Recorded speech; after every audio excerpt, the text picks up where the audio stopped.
अस्सलाम वालेकुम। मेरा नाम रियान अतहर है और इस वीडियो में मैं आपको सिखाऊंगा बेसिक प्रोग्रामिंग फंडामेंटल के अंदर जो स्विच स्टेटमेंट होती है सी प्लस प्लस लैंग्वेज में। तो चलिए शुरू करते हैं। मल्टीपल सिलेक्शन स्विच, ये जो स्विच स्टेटमेंट है ये एक मल्टीपल सिलेक्शन है। इसके अंदर ये अभी मैं आप लोगों को इसकी डेफिनेशन आप लोग देखें तो the control statement that allows us to make a decision from the number of choices is called switch. मतलब स्विच वो होते हैं कि एक कंट्रोल स्टेटमेंट होती है जो कि हमें डिफरेंट चॉइसेस में से एक जो है वो चूज़ करके देती है या जिसके ज़रिए हम चूज़ करते हैं, तो उसे हम कहते हैं स्विच। तो अभी ये अगर आप लोग देखें स्विच इंटीजर एक्सप्रेशन, ये मतलब ये जो चीज़ है इसके अंदर मतलब कोई ना कोई एक्सप्रेशन आएगा ये ब्रैकेट्स के अंदर। और case constant one do this, case constant two do this, और मतलब इस तरह से फिर लास्ट पे आता है डिफ़ॉल्ट डू दिस। इसका एक्चुअल में सीन ये है कि यहाँ पे कोई ना कोई एक्सप्रेशन होगा। अब वो जो एक्सप्रेशन होगा वो अगर केस कांस्टेंट वन, मतलब ये जो केस वन है इसके अंदर जो एक्सप्रेशन हमने डाला हुआ है अगर वो जो है इसके साथ मैच करेगा तो ये वाला काम हो जाएगा। अगर केस टू के एक्सप्रेशन के साथ वो मिलेगा तो फिर ये वाला काम होगा। और अगर मतलब वन टू थ्री मतलब इसमें से किसी के साथ नहीं मिलता, ज़रूरी नहीं है तीन ही हो, तीन से ज़्यादा भी हो सकते हैं। तो अगर ये किसी से नहीं मिलेगा तो फिर एट द एंड डिफ़ॉल्ट में जो है हमने एक लिखा हुआ है डू दिस के, मतलब यहाँ पे हमने कोई ना कोई स्टेटमेंट या सेट ऑफ कोड लिखा होगा तो हम कहेंगे कि ये एग्जीक्यूट हो जाए अगर इनमें से कुछ नहीं होता। उसके बाद आते हैं हम इसके सेंटेक्स पे, सेंटेक्स ऑफ स्विच। तो सेंटेक्स जो है इसका बिल्कुल सिंपल है, स्विच आगे चॉइस, जिस तरह मैं आपको पिछली स्लाइड में बता रहा था कि इसके अंदर कोई ना कोई एक्सप्रेशन होगा, इसके अंदर कोई नंबर भी हो सकता है। तो ये जो है स्विच चॉइस, इस उसके बाद ये ब्रैकेट्स आएंगी इसकी और ये ब्रैकेट इसकी लास्ट पे क्लोज होगी। उसके बाद इसकी ये ब्रैकेट्स के दरमियान में केस वन होगा और आगे ये जो है आप कॉलन लगाओगे। और उसके बाद ये जो है स्टेटमेंट आएगी, जो भी आपने स्टेटमेंट एग्जीक्यूट करनी है, और उसके बाद ये सेमीकोलन आएगा। ये केस वन है, फिर ये केस टू है, और फिर उसके बाद डिफ़ॉल्ट है। अभी मैं आप लोगों को एक और चीज़ भी बताता हूँ आगे। ये flow chart case control structure, अब ये जो है इसका जो है सिंपल हमें स्ट्रक्चर बता रहा है कि स्विच स्टेटमेंट का जो मेन जो है स्ट्रक्चर वो होता कैसे है। तो सबसे पहले जो है आप लोगों ने अभी फ्लो चार्ट्स पढ़े होंगे, तो ये सबसे पहले जो है यहाँ पे स्टार्ट हो रहा है, ठीक है। स्टार्ट होने के बाद ये सीधा आएगा, यहाँ पे है केस वन। केस वन में क्या है, कंडीशन। कंडीशन अगर तो ट्रू है तो स्टेटमेंट वन की तरफ जाएगा और स्टेटमेंट वन जो है वो एग्जीक्यूट कर देगा, और उसके बाद यहाँ से नीचे होके ये स्टॉप हो जाएगा। और अगर ये केस वन ट्रू नहीं है, कंडीशन ये वाली जो है ट्रू नहीं है, तो वो केस टू की तरफ आ जाएगा। और उसके बाद फिर इसी तरह से अगर केस टू की स्टेटमेंट जो है वो कंडीशन जो है यहाँ पे वो ट्रू हो गई है अगर, तो ये स्टेटमेंट टू को प्रिंट करवा देगा, वरना ये केस थ्री की तरफ आ जाएगा। तो यही अगर हम पीछे जाते हैं तो यहाँ पर भी सिंपल यही है कि केस वन के बाद जो स्टेटमेंट है उसको जो है ये एग्जीक्यूट करेगा, और अगर नहीं होगा तो ये देखें ये एरो यहाँ पे क्लियर बता रहा है कि केस वन से केस टू पे आ जाएगा। अगर ये जो है केस टू यहाँ पे जो है कंडीशन नहीं ट्रू, ये देखें ये जो है ना, ये जो इतना हिस्सा केस टू और ये कॉलन, इसके यहाँ पे ही उसने बस कंडीशन चेक करनी है। उसने यहाँ से ही बाहर हो जाना है, मतलब नीचे आ जाना है। केस वन से उसके बाहर से ही केस टू पे आ जाना है। ऐसे नहीं कि वो अंदर स्टेटमेंट तक जाएगा, स्टेटमेंट तक जाएगा ही नहीं, बाहर ही कंडीशन चेक कर लेगा केस वन के अंदर।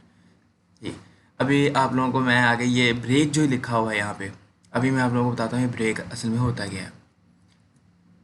तो अभी पहले ये आप लोगों को कोड बताता हूँ, सी प्लस प्लस कोड। इसके अंदर ये देखें ये मेन फंक्शन है, ठीक है। उसके बाद ये ब्रैकेट है मेन फंक्शन की जो कि यहाँ पे क्लोज हो रही है।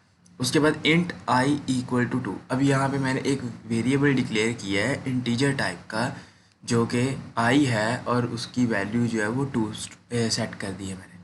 उसके बाद ये जो स्विच है ये जो है यहाँ पे मैंने लिख दी है, और इसका अंदर जो है मैंने आई पुट कर दिया, ये वाला आई। अब आई की वैल्यू क्या है, टू, ये आप लोगों ने रिमेंबर रखना है। उसके बाद स्विच का मैंने आपको बताया था ब्रैकेट शुरू पे क्लोज होगी, लास्ट पे शुरू पे ओपन होगी और लास्ट पे जो है वो क्लोज होगी, ये ब्रैकेट। उसके बाद केस वन, केस वन, अब देखें ये यहाँ पे क्या है 1, ये आई की वैल्यू क्या है 2। तो अब ये जो है और ये जो है ये आपस में इक्वल है नहीं है, तो ये जो है I M in case one see out, ये स्टेटमेंट सी आउट नहीं होगी, वो यहाँ पे आ जाएगा। ठीक है, ये देखें अब स्विच आई ये लिखा हुआ है स्विच टू, तो ये जो है यहाँ पर आ जाएगा। यहाँ पे आने के बाद केस टू में क्या है cout I am in case two, और ये जो चीज़ है ये सी आउट हो जाएगी। ये सी आउट होने के बाद अब हमारा काम तो कंप्लीट हो गया है, लेकिन फिर भी ये केस थ्री में जाएगा, यहाँ पे देखेगा, लेकिन थ्री के बराबर नहीं है। फिर उसके बाद ये जो है ये आगे चला जाएगा और मतलब कोड एंड हो जाएगा। मतलब ये कि हमारा जो है यहाँ पर काम जो है कंप्लीट हो गया केस टू पे, तो इसे चाहिए था कि ये एंड हो जाता, लेकिन नहीं, ये नीचे वाली जो है इसने केस थ्री को भी चेक किया, अगर इसके नीचे केस फोर होता केस फोर को भी चेक करता, केस फाइव को भी चेक करता, तो हम नहीं ये चाहते। तो उसके लिए हमारे पास है ब्रेक स्टेटमेंट। ब्रेक स्टेटमेंट का क्या कमाल है, ये देखें यहाँ पर भी सेम वही कोड लिखा हुआ है। इसमें ये है कि जब यहाँ पे आया केस, ये देखें ये कंडीशन है जो मैं आपको पहले बता रहा था ना, कि वो आगे स्टेटमेंट तक नहीं जाएगा, बाहर से ही कंडीशन देख लेगा। ये देखिए ये कंडीशन है, ये 2 लिखा हुआ है और ये 2 है, ये इक्वल आ जाएगा। इक्वल आने के बाद ये इसके अंदर जाएगा, अंदर जाके केस सी आउट करेगा I M in case two, और उसके बाद ये जो ब्रेक लगा हुआ है ये ब्रेक क्या करेगा, ये इसको मतलब स्विच स्टेटमेंट जहाँ पे एंड हो रही है उसके नीचे ले जाएगा।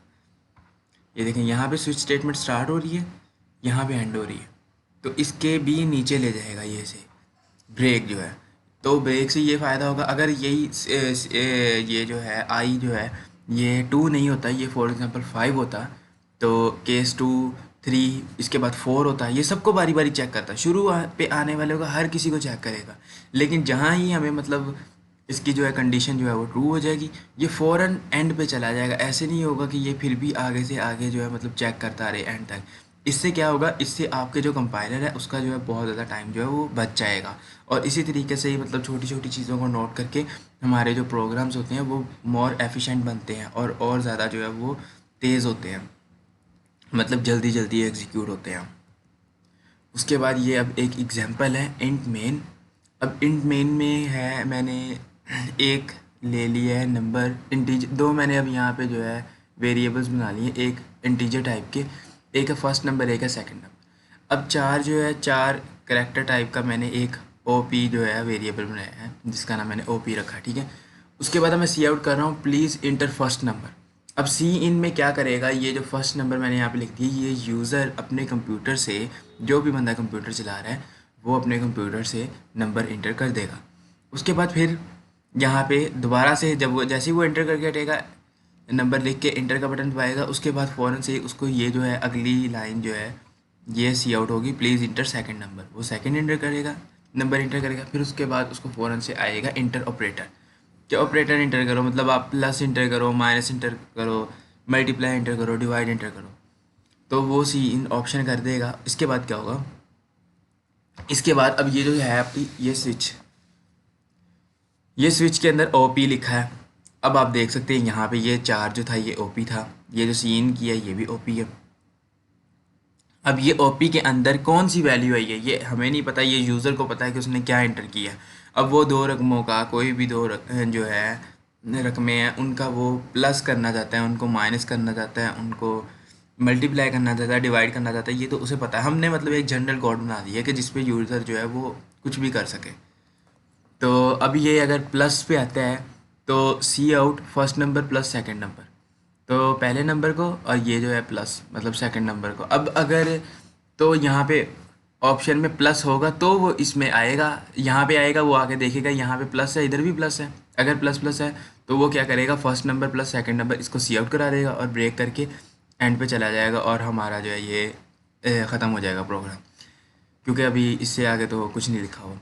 तो केस टू में क्या है, यहाँ पे स्टार है। अब स्टार में अगर तो यहाँ पे यूज़र ने स्टार लिखा हुआ तो स्टार स्टार से मैच करेगा और दोनों नंबर्स को आपस में मल्टीप्लाई करके सी आउट कर देगा। इस तरह भी आप कर सकते हैं, ज़रूरी नहीं कि पहले आप इन दो नंबर्स को मल्टीप्लाई करवाएं बाद में सी आउट करवाएं अगले स्टेप में, ये बिल्कुल भी ज़रूरी नहीं है। आप उस दो कोई भी दो टर्म्स हैं उनको एक साथ जो है वो मल्टीप्लाई कर सकते हैं एक ही लाइन में, और साथ ही आप सी आउट अगर शुरू में लिख देंगे तो वो पहले मल्टीप्लाई होंगे, कोड आपका राइट साइड से चलेगा, पहले वो दोनों को मल्टीप्लाई करेगा, मल्टीप्लाई करके वो एक जो है बॉक्स के अंदर एक जो है मतलब अमाउंट बना लेगा जो भी उसका रिज़ल्ट आएगा, और सी आउट जब पे जब वो आएगा तो वो उस जो भी अमाउंट बनी होगी उसको सी आउट कर देगा। इसी तरीके से डिवाइड का होगा और इसी तरीके से सब्ट्रैक्शन का केस होगा। और अगर यूज़र ने प्लस भी नहीं इंटर किया, माइनस भी नहीं इंटर किया, मल्टीप्लाई डिवाइड कुछ भी नहीं इंटर किया, उसने कोई थर्ड एक्सप्रेशन ही मतलब उसने डॉलर साइन लेट से इंटर कर दिया, तो डिफ़ॉल्ट में क्या होगा, cout you entered wrong inputs, तो ये आ जाएगा। और इनफैक्ट यही आप लोगों का कैलकुलेटर प्रोग्राम है। अक्सर ये बच्चों को आता है कि स्विच स्टेटमेंट के ज़रिए कैलकुलेटर प्रोग्राम बनाएं, तो यही कैलकुलेटर प्रोग्राम है।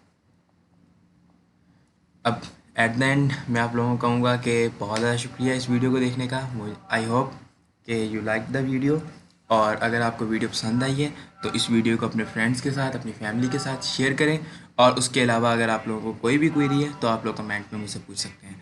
इंशाल्लाह मैं आप लोगों को ज़रूर रिप्लाई करूँगा। ओके, अल्लाह हाफिज़।